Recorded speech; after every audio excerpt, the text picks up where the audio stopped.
தம்பிக்கு இன்னைக்கு first day ஸ்கூலுன்றதால night எறா குழம்பு வச்சுட்டா. காலையில் வந்து அவன் இட்லி தொட்டு சாப்பிட்டு போயிடுவான்னு சொல்லிட்டு சரி நைட்டு எறா குழம்பு செய்ய ஆரம்பிச்சிட்டேன். சின்ன வெங்காயம் மட்டும் கொஞ்சம் நிறைய எடுத்துக்கிட்டேன். அதில் முருங்காய் இருந்தது, முருங்காய் போட்டுட்டு எறா குழம்பு வச்சாச்சு. நைட்டு வந்து தோசை சுட்டேன். இட்லி பொடி வச்சு அவனுக்கு சாப்பிட கொடுத்துட்டேன் தம்பிக்கு. அவனை சாப்பிட்டுக்கிட்டான்.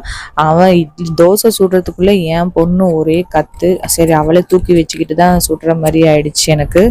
முருங்கைக்காய் போட்டோடனே குழம்புல நல்லா வாசனைங்க.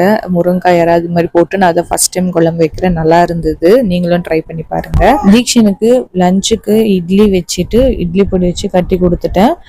ஸ்நாக்ஸுக்கு வந்து ஆப்பிள் வச்சு கொடுத்துட்டேன். அவன் எடுத்துகிட்டு போயிடுவான் காலையில். அதே சாப்பிட்டுப்பான். அவனுக்கு இட்லினா ரொம்ப பிடிக்கும். என் பையன் நான்வெஜ் சாப்பிட மாட்டான். அதனால் அவனுக்கு வந்து இறாலாம் இல்லாமல் வெறும் குழம்பு வரைக்கும் வச்சு ஊட்டி விட்டுட்டேன் நான். ஸ்கூல் இன்னைக்கு ஃபர்ஸ்ட் டேன்றதால நேற்று நைட்டே சொல்லிட்டான், அதை மட்டும் எனக்கு ஞாபகப்படுத்தாதீங்கம்மா அப்படின்ட்டான் அவன். நம்மளுமே அப்படிதானுங்க.